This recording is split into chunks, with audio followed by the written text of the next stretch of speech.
Iloilo Newsline.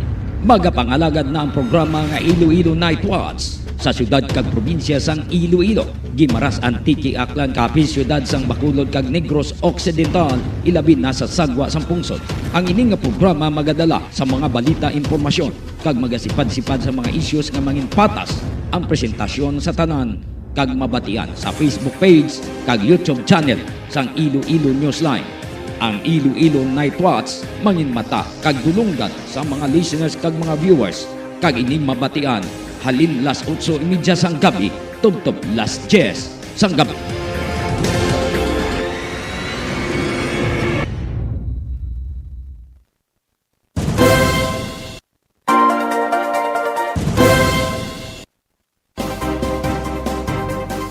Mayong gabi sa atong mga listeners kag mga viewers. Welcome sa Iloilo Night Watch diri sa Iloilo Newsline kag sa Gimaras Newsline. Medyo late na kita bangod sa mga ginahikot natong importante kag may gina-follow up pa kita nga isa sinika impormasyon. So that's why nga nauli-ulihi kita. So pasensya sa atong mga listeners.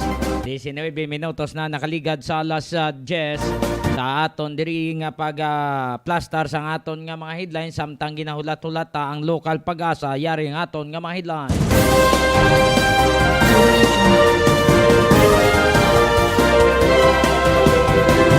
President Ferdinand Bongbong Marcos handom nga mangin na maayo kang pagdumalan o kung maayo ang pagsinalayo sa Philippine Air Force nga makadipinsa sa pungsod. Sa dugang pagid nga balita, Faustino, no? Si Faustino Jr. nag-assume na sa bilang secretary sang Department of National Defense. So standby yan ay sa atong mga listeners kag mga viewers kayara na sa atong linya ang aton lokal pag-asa. Iloilo Newsline Weather Update. Engineer Rafi Tapales, sir, maayong gabi. Sa mayong gabi sa tanan, na rin latest update sa panahon karong adlaw, Hulyo 2, 2022. Katana synopsis ang southwest monsoon nag-apekto sa northern kag central Luzon, walang direktang epekto sa western Visayas. Ang maki-experience sang maayong panahon, luwas lamang sa mga isolated na pag-ulan, panagob kag pagpangilato gani sa mga localized thunderstorms. Mahina tugtog kasarangang hangin halin nabagat na nasidlangan, kag nabagat na magapabilin sa western Visayas. Nagatan sa siling mga lugar, makanay tugtog kasarangan mga pagbalod. Temperatura subong na adlaw magalin sa 25 tugtog 32 degrees centigrado. Ang adlaw nagtunod alas 6:16 kag mabutlak buwas alas 5:32. Yan ang latest update sa panahon halin diri sa pag-asa Iloilo. Rafi Tapales, maayong gabi. Huwag naman kita sang weather disturbance magluwas to sa kaya duming nga nagapagwa na sa para, engineer. Well, actually, kahapon pa kayo ng alas 11 nagwa si Doming. Sa subong wala kitang mga disturbances sa sulod. Maski sa guwa sang par medyo taway ang mataway. Ang tiyempo malimpyo. So mas mayo ni. Malinong ang tiyempo. Engineer Tapales, sir, madamo nga salamat kag maayong gabi. Okay, welcome. Maayong gabi sa tanan. Iloilo Newsline Weather Update. Nabatian si Engineer Rafi Tapales ang pag-asa Iloilo. Ginadulong sa inyo sa Pinang sa Flower Shop na hamtang ini sa Isnart City proper. Ang Pinang sa Flower Shop ginapanagihan ni Mr. and Mrs. Cyril Tacosalmi. Mayara siya nga mobile number 0920-825-6483. 0920-825-6483 kag 0916-786-8896. 0916-786-8896. Pinang's Flower Shop. 22 minutos na nakaligad sa alas 10 sa dugang naton nga mga headline. Mga pumuluyo sa syudad kag probinsya sang Iloilo, sa Capiz, Aklan, Antique, nagalaom nga ma-suspend gid man sa nga syudad ang LPTRP o kon Local Public Transport Road Plan. Madamo ang nagangal nga sang una isa lang kasakay sa jeep. Subong niya naga-triple ride na sila. Samtang Mayor Jerry Triñas ginsapol ang mga tagdumalahan sa mga bulutuan sa syudad sang Iloilo. Pag-ulang na konsulta, nagligad, wala. Makonsulta ni sila. Okay, daw ito sang salakyan nga nagalabay sa ilaya lugar, sa ilang eskwelahan to. No? Madamo ni nga manghakroy nga mga tagdumalahan sang eskwelahan maginamo sini. Nga way sang ruta. Samtang Mayor Jerry Triñas nagpagwa na sang executive order nga nagaplano nga isuspend ang LPTRP kag balik anay sa daan nga ruta. Pamangkot anong matabo sa mga signboard na sang mga salakyan kay gimpangilisan na nila kakason naman ang mga ginbutang dira nga tape, kakaso naman nanay balik sa original. So check nato nini ang mga development. Samtang Ferdinand Bongbong Marcos nagamando sa iya nga sekretaryo kay Erwin Tolfo sang Department of Social Welfare and Development nga usisaon ang listahan sang mga beneficiaries sang SAP. Limpyuhan kang ibandera nga hindi pwede makabaton, dapat kakason sa listahan. Amo na ina ang mandong latest nga mando ni BBM sa iya nga sekretaryo. Di mas mayo na gani kay ang ibanda daw ay man gani sa barangay, no? Pero ara sa SAP. Sa special programs nila para Japon sa SAP. So mas mayo nga malimpyuhan ni sang DSWD sang pamunuan ni Secretary Erwin Tolfo. Ay hindi ka mo dang pulo palapaw na, no? Kagi nga daan na sa mga investigador man, nakagi-imbestiga. Basi kamo mabudlay da nga kamo mabutang sa lang-alang. Kamo nga mga miyembro sa DSWD, halongin nyo inyo nga serbisyo. Budlay na, basi mabutang kamo sa lang-alang kung nakapin pa kung may ara na tabun-tabunan kamo. Once i-counter check, panguros na kamo suli.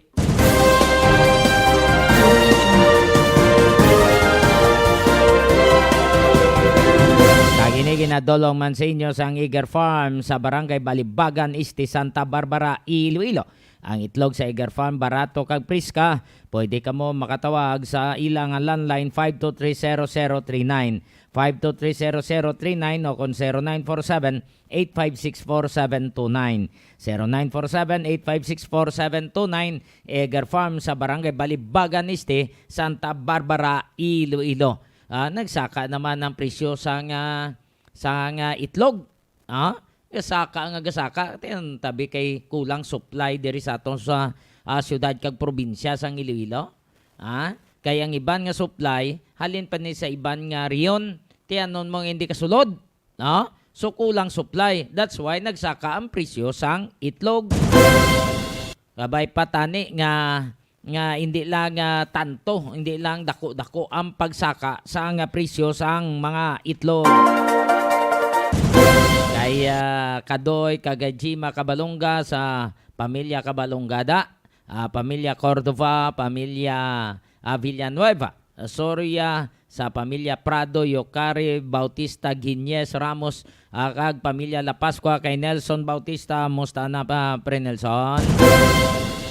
More power, Iloilo, bringing more to life.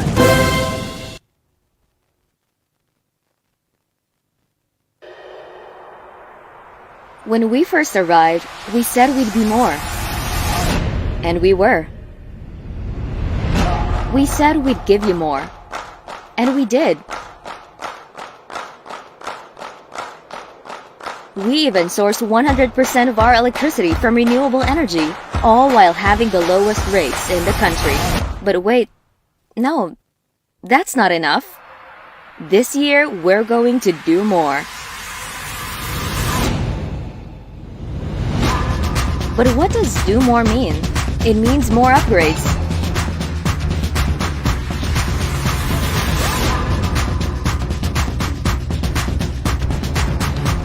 More trees, more mangroves, more fingerlings, more crops, and more fruits.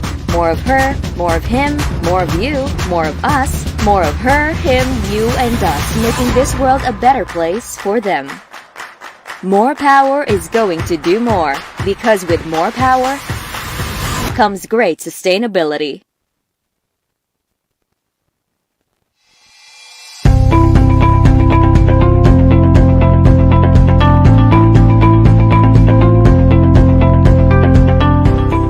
Health complex. A health complex will rise complete with hospital, quarantine, isolation and dormitory facilities, and molecular laboratory, all in one location at Barangay San Pedro Molo. The 104-bed Level 2 hospital will have an intensive care unit and specialist doctors per DOH standards.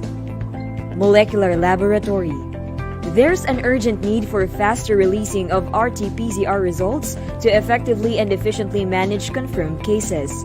With that, we converted the ALS building into a temporary COVID-19 molecular laboratory, hiring 34 medical technologists. Later on, the machines can be calibrated to test dengue and HIV. Contact tracing. We already trained 120 persons as contact tracers. The City Epidemiology and Surveillance Unit of the City Health Office is conducting aggressive contact tracing to locate all close contacts and manage confirmed cases efficiently and effectively. Patient transport. 6 ambulance units and 1 minibus are being used by the Iloilo City Emergency Response of the City Disaster Risk Reduction Management Office in transporting positive patients to healthcare or quarantine facilities. Modular Hospital. Iloilo City government and partners have started preparing additional beds for COVID-19 patients. This temporary hospital seeks to address the high health care utilization rate, considering the city-based facilities also catered to patients from 5 neighboring provinces in Panay Island. A 66-bed modular hospital, which is a 3-unit 22-bed per unit, will be built nearby Suoc quarantine facility. An additional 32 isolation beds will also be built in front of the existing one, also in Suoc. The isolation and quarantine facilities shall form part of the proposed hospital in collaboration with the Department of Health. Quarantine facilities. St. Therese Hospital, which has been non-operational for quite some time, has been lent for free and has been serving as a quarantine facility. This move is in preparation for possible increase in infections, which may be caused by the more contagious Delta variant. Iloilo City has put in place a total of 1,500 isolation beds, including close to 1,000 in government-run facilities and at least 500 private beds in various partner hotels in case of COVID-19 surge. These will cater to mild and moderate cases to give the already overwhelmed hospitals a breathing room. City-run facilities have provided lunch and dinner meals, medicines, vitamins, hygiene kits, and medical checkups. City Vax Teams. The city's vaccination teams include City Health Office doctors, nurses, vaccinators, health workers, site managers, Liga ng mga Barangay, IT, PSTMO and PNP personnel, volunteers, and logistics team from the General Services Office. They target at least 10,000 vaccinations a day in the 5 identified mega sites: SM City, Robinson's Haro, Mega World Transport Hub, Central Philippine University, and Ateneo de Iloilo. They also conduct community-based vaccination in barangays identified as having low vaccination turnout. We have 28 medical officers or doctors. Vaccinators composed of 51 nurses, and 13 midwives, 16 nursing aides, 13 dentists, 303 assistants composed of BSPOs, health workers, health center staffs, and etc. Disinfection. City Health Office Sanitation Division disinfects city government offices that are locked down following confirmed cases, as well as national government agencies and establishments that request assistance. Volunteer fire brigades and Bureau of Fire Protection also help in disinfection. The threat of this pandemic has pushed the Iloilo City government to double its efforts in fighting the unseen enemy, without overlooking the usual health issues, problems, and concerns that need to be addressed. Let us continue to bring Iloilo City to the next level.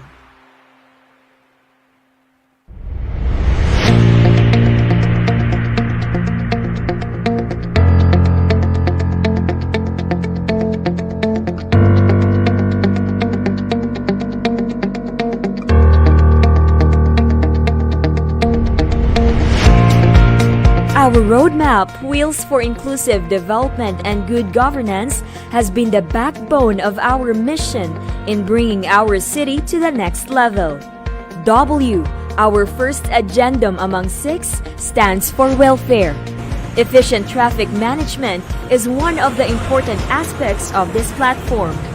Iloilo City prides itself being a walkable and bikeable metropolis, hailed as the most bike-friendly in the country. Its wide diversion road, complete with pedestrian alleys and protected bike lanes, attract attention, acclaims, and accolades from all over the place. Ilonggos and visitors can stroll along spacious sidewalks without eyesores and lighter sights of the busy streets because of less traffic, while bikers are safe in sharing the roads. Here are some specific actions made to achieve efficient traffic management. An intelligent transport system is in the works for a centralized coordination of related choke points and gray areas in the field. This is one of the major features of the iCare Command Center at Gaisano Business Hub. Iloilo City is creating its Traffic Academy for knowledge and training of traffic personnel and drivers through annual refresher courses. The initiative will be established at Technical Institute of Iloilo City, Barrio Obrero Campus. We will be the first LGU having this kind of program. City Hall has provided 20 motorcycles for traffic personnel to perform their duties and conduct check of road conditions, especially on areas that experience congestion. 20 bike patrols are doing regular rounds along Esplanade to ensure enforcement of public safety. 2 patrol vehicles are being used to respond to assess and address urgent situations. The Public Safety and Transportation Management Office, Task Force ASIS, and Office of Barangay Affairs implemented the road clearing operations upon the orders of the national government. Iloilo City's efforts got 83% rating from the Department of the Interior and Local Government, or DILG. For the displaced sidewalk vendors, due to the clearing operation, they were provided a new space. Financial assistance was also given to them so they can start anew. As Iloilo City levels up, it also gets to face more concerns, especially with regard to traffic. The city government has sought the help of the Metropolitan Manila Development Authority, or MMDA, in crafting a traffic plan in August 2019. City Hall personnel attended a traffic management seminar with the guidance of scientific and engineering experts. Slowly but surely, officials are optimistic this will give resolution to traffic problems.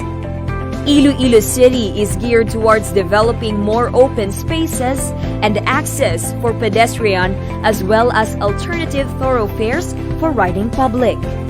We ensure that our city is highly livable and has competent value for safety, peace, and order. Level up Iloilo City!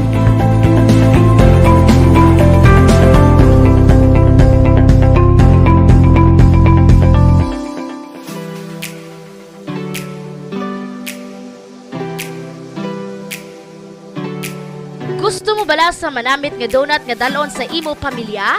Hindi ka na mabakal sa iban pa. Bungod bukas na para sa tanan ang Mars Pastries nga napahamtang sa sulod sang Ceres Terminal sa Barangay Kamaligaro, syudad sang Iloilo. Ano pang ginahulat nyo? Dali na! Mabakal na kita sa donut sa Mars Pastries. Pasalubong nga may pagpalangga sa imo pamilya. Mars Pastries. Barato na, manami pa!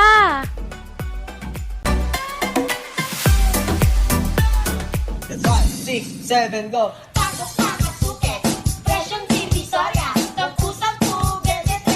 DJ Hello mga suki! Bukas na ang Sarjan Many Grocery kung sa diin makapamakal kamo kag makapangompra sang kinahanglanon sa sulod sang inyo balay. May baligya man sila para sa mga okasyon. Hindi na kamo kinahanglan magkadto sa banwa kag syudad. Gani ano pang ginahulat nyo? Bakal na! DJ Obet.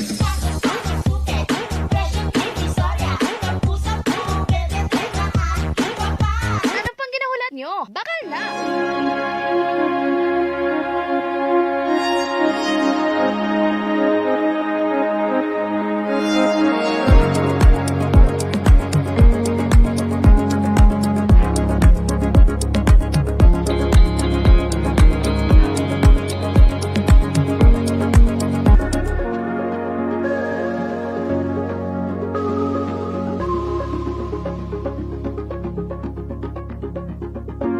Our planet needs more. More from me, more from you, more from all of us.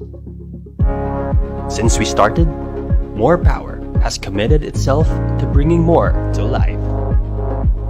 But what is more? As an electric distribution utility, we light up thousands of homes, businesses, and institutions. So that's where we started. Under our 5-year development plan for Iloilo City, we worked to rehabilitate and modernize the system. We conducted an overhaul of our distribution system by investing in state-of-the-art facilities. This made sure our system was more responsive on several levels. Repair and optimization of facilities to decrease power interruptions. Automated restoration to decrease downtime for 90% of these interruptions.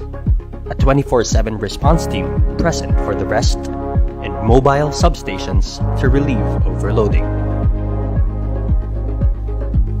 These state-of-the-art technologies have a focus on sustainable practices, such as net metering services allowing consumers to export excess energy, cutting down their cost and increasing the use of renewable energy. All of this while having 100% renewable sourcing from geothermal power plants and cutting electricity rates in half.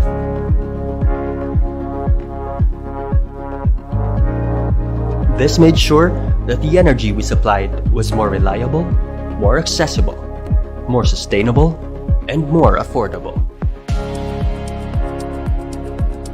And we will continue to endeavor in incorporating renewable energy into our portfolio for the long term.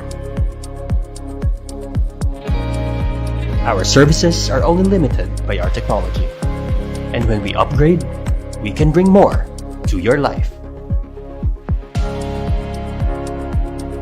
We partnered with LGUs to streamline the application process to make electricity more accessible to all of our consumers.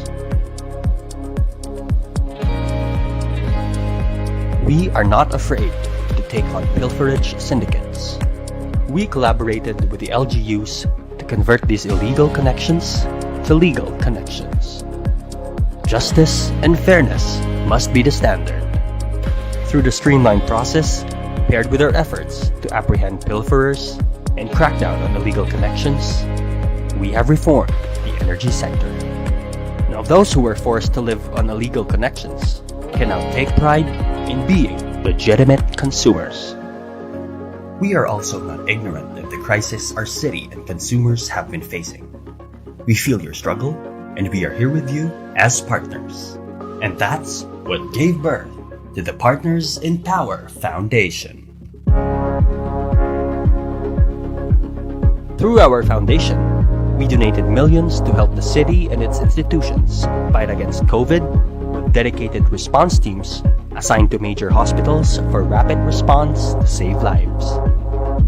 Beyond all this, we wanted to do more for our environment. In our first 2 years, we planted trees, mangroves, and released fingerlings. We have even adopted an entire mangrove park and supported a citywide endeavor for urban gardening. We also worked on what we could do more within our system. Our entire distribution system was made more sustainable by replacing every wooden pole and transformer with stronger and eco-friendly materials. And for every wooden pole we replaced, we committed to plant trees for each one of them. And you are a part of this too. 1,400 of us worked together to donate flower pots for bike lanes throughout Iloilo City, along with encouraging our workforce to bike to work. But still, there's so much more to be done. Our mission stays the same, to bring more to life. As long as we work together, we can do more, we can be more.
Balik kita sa atong pagpangalagad kay ni nadulong sa inyo sa Graphics Innovative Mind. Ang Graphics Innovative Mind ginapanagyan ni Sir Manny Jan Sanoy na hamtang ini sa Barangay Katilingban, Mulo, Siyudad sang Iloilo. Nagapang-obra sa mga tarpaulin, nagapang-design sa mga souvenirs, kag pang-imprinta sa t-shirt sa electronics. Bangitaan nyo lang ang Graphics Innovative Mind.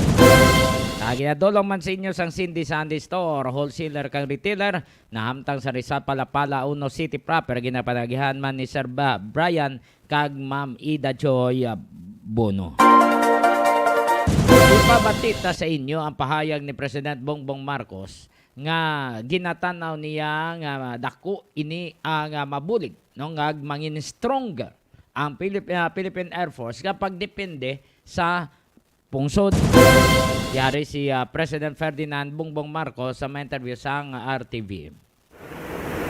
The ongoing defense modernization effort is in coordination with the basic prerequisites that would complement this administration's vision for a stronger, bigger, and effective Air Force capable of defending and maintaining our sovereign state and of assisting our people in times of dire consequences and today's reality that this dictates. A more modern aerial and surveillance capability is all the more felt given the territorial disputes that we in the Philippines are involved in. This enhanced capability is also proven to be very critical in the Philippine military's efforts to protect the nation from local communist insurgents and the extremist groups in the South. As our country is defined by more than 7,000 islands, several of which are located in active volcanic zones or are in the pathway of some of the strongest typhoons ever recorded in history. Natural disasters are certainties we all expect now to happen. Transport aircraft, helicopters, and the like are important facilities that only the Philippine Air Force can suitably and sufficiently provide, especially during humanitarian assistance and disaster relief operations. All these are just some of the most fundamental and significant functions that we have come to expect from our Air Force. Si President Ferdinand Bongbong Marcos may kang tanan sini sa iya nga tanaw no sa Philippine Air Force kag antisipar niya no ang dako ini ang ang mabulig sa Philippine Air Force sa pagdepensa sa pungsod. Kaya jubo ni Aswilo Tonokante mayong gabi pa shout out ko no halin sa South Africa. Ara gali ka mo da sumong naka-iskada, nakadak ka mo na. Babay pa nga okay lang mo da tanan musta ka bon? Daw okay lang damon signal bon. Ano naranggo mo subong? Namayo haw? Mayo bon daw. Kabay pa nga okay lang mo da tanan sa barko. Kabay pa nga Mayo ang inyong pagtinamdan ay sa ibabaw sa barko. Ang ining impormasyon ginadolo man sa inyo sa Sir Diaz Poultry Supply na hamtang sa Barangay Bagakay, San Dionisio, Iloilo. Ang Sir Diaz Poultry Supply ginapanagyan ni Cheryl Lucindo Diaz kag Totong Lerek Diaz. Kadtuin nyo lang nagabaligya sa mga feeds kag mga bulong para sa inyong kasapatan. 50 minutos na nakaligad sa Las Jazz. So tatani nga mapakigangutan si election officer to Mr. Jonathan Saino ay parte ni sa voters registration no kay mag-umpisa na ang rehistrasyon sa SK kag sa local election o kung barangay election. Mayara nga mga memorandum nga nabaton sila kag guidelines kung paano ini mapatuman ang voters registration. Kaya makabuto sa SK hasta lang nagaedad sa pilato 15-17. Gusto tam labot tayo si Mr. Jonathan Saino. Diri natin mabalaan naton kung ano ang nabutang sa ilang sining memorandum o kung anong guidelines da. Okay, ang target Disyembre, no, sa Disyembre 2022 o kung subong nga tuig paghiwato ng SK kag barangay election. So sa may mga may handom pa nga kandidato, ay imuan nyo inyong obligasyon. Hindi ka mo sagad pa tamad-tamad. Hindi himuan nyo hasta mga executive order, hasta mga mando nagligad sa presidente, nga hawana ng karsada, ang barangay, no? Ipa-improveon, kay bisan drainage system daw, pigado haw.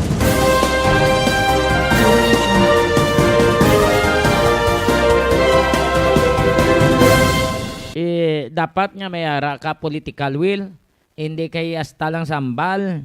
Himuan nyo bla. Ti kamo nga mga pumuloyo, pilian nyo sa Mayo. No? Kung sino nga kandidato ang nagakangay ng butang sa pwesto. Tanawan nyo bla ligad. May ginpili mga mo pagkatapos. Subong sino nagahinolsol. Ginpili nyo, sagad ka mo hinulsol. Ginpamili nyo mga opisyalis naton, pagkatapos hinulsulan nyo. Kung ginpili nyo na, hindi dapat ka mo maghinulsol. Kaya mo nang inyo nga dikta sa inyo nga paminsarong kag tagipusoon nga mo na siyang butuhon nga ibutang sa pwesto. Hindi nyo pa hinulsuli. Hindi kay hinulsulan nyo kay ara na. Inyo na ginpili.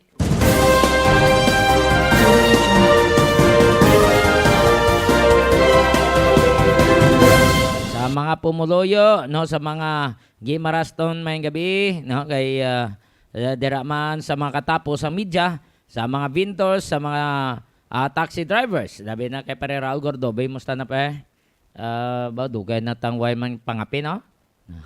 Sunod man na. Diraman sa taga Vallarta Transit Incorporated, kag sa mga vendors, porters, no, kay nung jo musta nong pulaw-pulaw pa. Diraman sa kay nung Erneng, kay Umpoy, kay suli kay si Tutong liwa-liwa ba. Diraman sa mga security guards on duty, kay Sir Casamayo, kay Sir Cagente, kay BM, no, kay branch manager, kay Sir Fred, no, kay finance, kay Sir Joseph Oico may gabi, diraman kay admin, no, kay ma'am, kay assistant admin. Mayong gabi sa inyo tanan, labi na kay Ma'am Sheila sa Vallarta Transit, Bacolod, Negros Occidental. Mayong gabi sa inyo, salamat sa pagtanaw kag pagpamati. Kaina may ara nga pagsapol si Mayor Jerry Triñas sa mga tagdumalahan sang eskwelahan. Kaysa dire sa mga nag-alboro to, amo ni ang ISAT University, mga estudyante nagawangal. Kay ang mga salakyan sangunan nga halin sa norte, halin sa Tagbak, halin sa Ceres, nagaagi dira sa Burgos, Lapas. Pero subong way, no? Hindi lang ISAT ng gawangal hasta Senteres sa Magdalo. Kung way dira sang salakyan nga nagaagi, ang salakyan nga halin sa Ceres Terminal o kung sa Tagbak, sino pa mga estudyante nga miskwila da sila bulutuan? Astang taga ang wito apektado. Di dapat tani nga matalupango din eh. Mayo si Mayor Triñas kay balik yaman pero susulod lang sang 7 kadlaw. After 7 days, ano ang matabo? Ano ang matabo? Balik naman sa antos ang mga pumuloyo. Mabalik naman kita sa doble nga sakay, triple rides kita. Kag mabinakintol kita sa mga dala naton.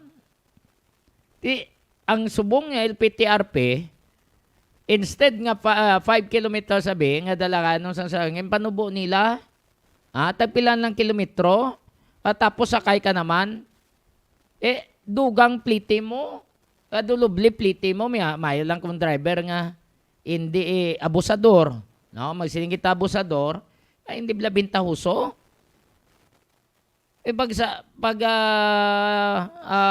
Sakay mo mga 2 to 3 kilometers, naog ka naman, another ka naman sakay. Dawgin party, tunga-tunga bla. Sakay ka naman, another plite ka naman. Plus may increase pa subong sa plitihan. Hindi na huol, hindi na nga sakit sa bulsa sa mga ginikanan, ilabi na kung may ginapa-eskwela. Hindi na sakit sa bulsa sa mga manunodlo, sa mga nagatrabaho sa gobyerno. Ang ina karon nga gina-experiencean nila bangod sa pagpatuman sang LPTRP. Dapat nga gintunan sa mayo.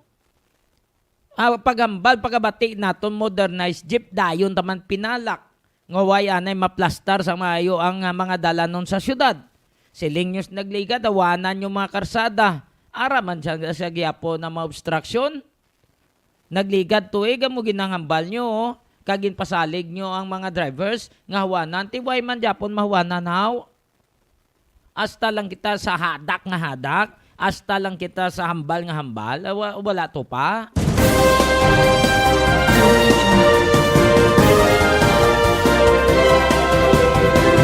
Mabudlay kung maginamo sinino. Di dapat tani ang daan nga ruta, ginpabilin nyo. Why nyo na intrahan o kung karampag da nagtukod na kamo sa bagong nga ruta kag magbutang dira sang mga salakyan nga intended sa muna nga ruta. Why nyo na gingiho pa kung mga before election ni gin-implementar nyo? Laban-laban mamulot kamo sang buto nyo. Laban-laban, madamo gid nga madisgrasya, mawawaw gid nga maperde sila. Alin kay ti, why nyo ginimplementar before election mo? Kung ginimplementar nyo, disgrasya gid ka mo sa mga pumuluyo.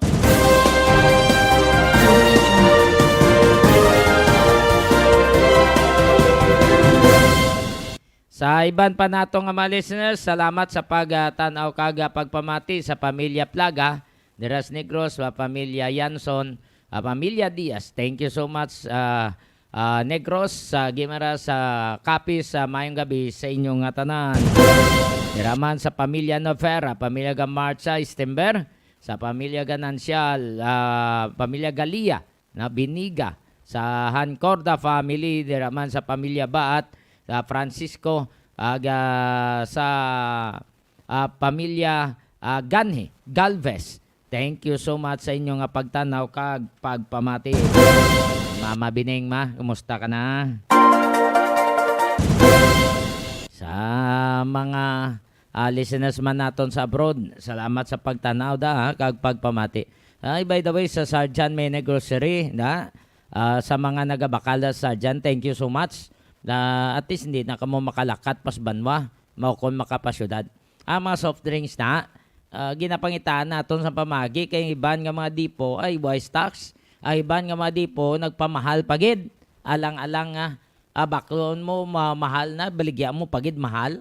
Tibudlay, pandemya pa nga daan kita. Mayo lang kung mga donut na kay. Berman kung pila lang inan siya, mga importante mapakaon mo sa tawo. Dapat matalupangod mo, hindi kay ikaw lang yung busog. Dapat busgon mo man sila para makapiyan-piyan sa sulok-sulok.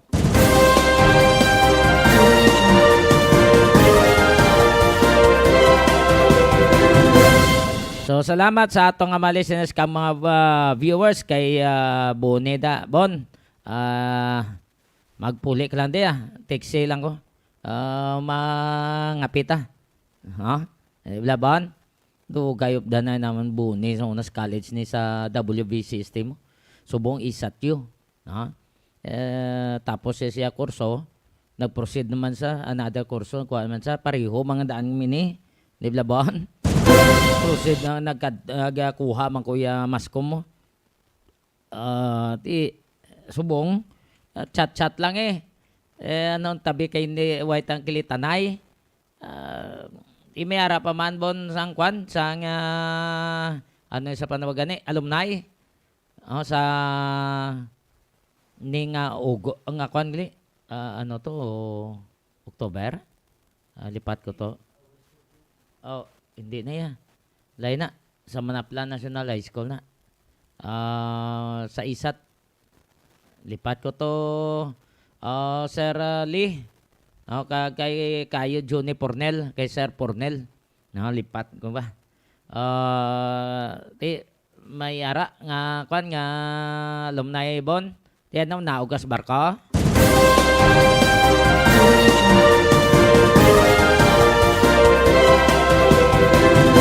Dama kay Toor Liga Cabalfin. Kay Sir Vernon Cabalfin, salamat sa pagtanaw kag pagpamati dira sa Amerika. Kag sa pamilya Sales, kay Maninay Tameda Get Wilson, kabay pang maka-recover ka.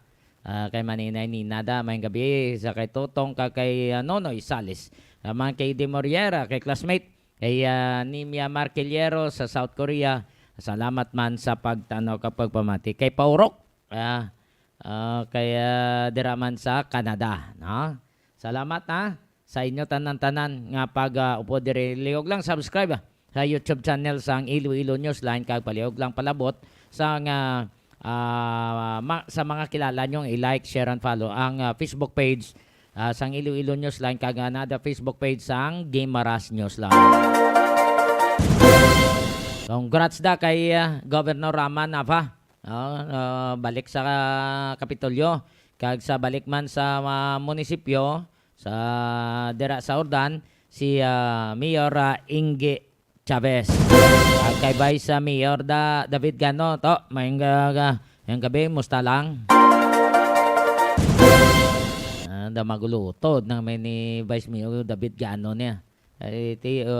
Katapo man sa media mo, updan na isang una. Lulupod man na pangapi, kaon na.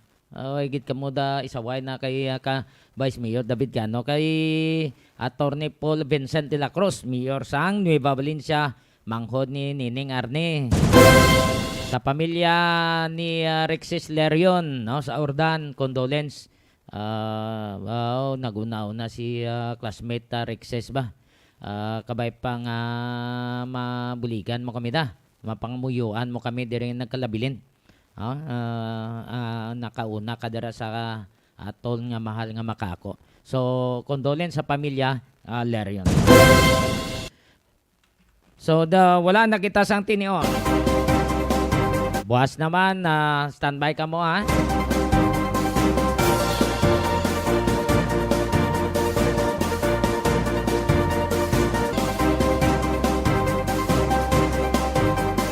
Testingan tabuas lasay sa misa, standby ka mo.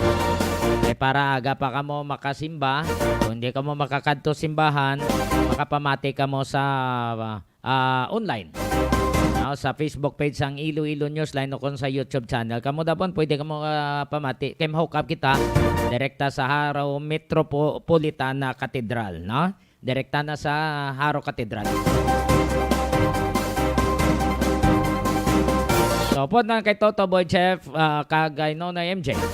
Niya inyo alaga Johnny Yanson Diaz. Madamo nga salamat. Kag mayong gabi Pilipinas para sa Iloilo Newsline.